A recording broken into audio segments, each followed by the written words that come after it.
बिस्मिल्लाहिर्रहमानिर्रहीम अस्सलामु अलैकुम वरहमतुल्लाहि वबरकातुहू वेलकम छु तुई बी एक लट सानी यथ यूट्यूब चैनल पे यथ जन नाव छु देसी जायका with Insha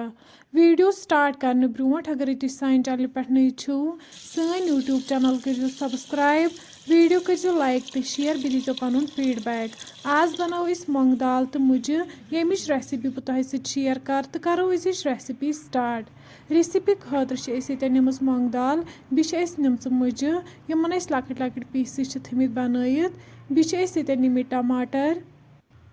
रुहन nil मरचांगन one no pressure cooker अत मज त्रवन मोंग दाल इस गोथ साफ कर थम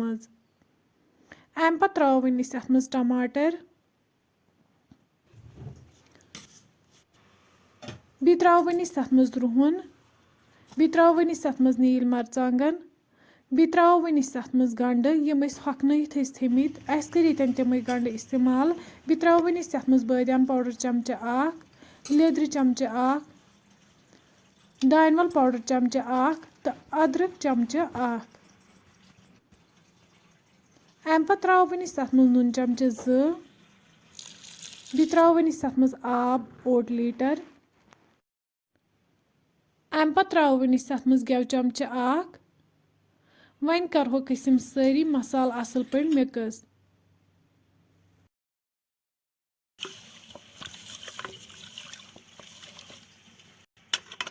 वन करो लिड बंद दिमहो जुट 3 विसल यीस कालस दाल सॉफ्ट गछि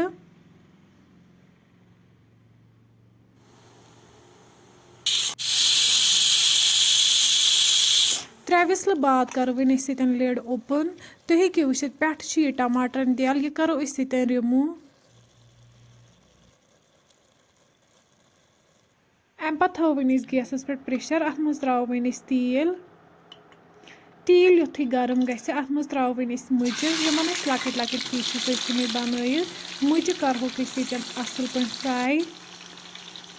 मुझे फ्राई करने विज त्रो वन नून चमचे अत मज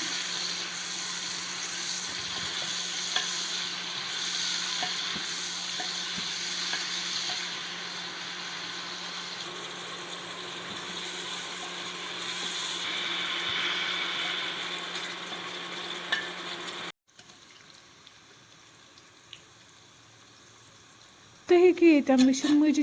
असल पे फ्राई गमच अम पत त्रवन अत मज आब कप बे त्रवन अत मज मरचांगन चमचे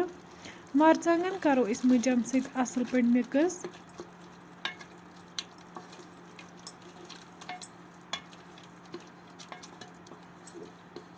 तुम हेकि वुचित मरचांगन असल पे मिक्स गमित ये अम पत त्रवन अत मज दाल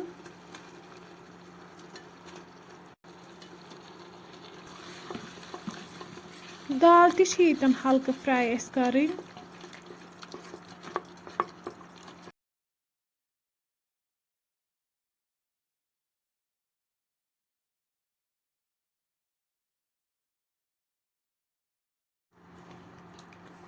दाल युथी हल्क फ्राई गि अम पत त्रवन अत मज आब लीटर ओड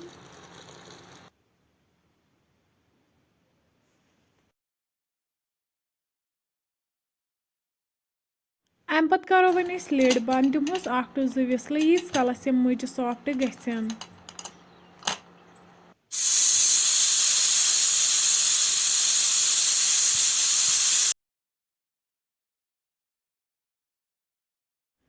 विसल बाद तुम हेकि वुचित मोंग दाल तो मुझे बिल्कुल तैयार अम पत करो वन गर्मा गर्म सर्व पत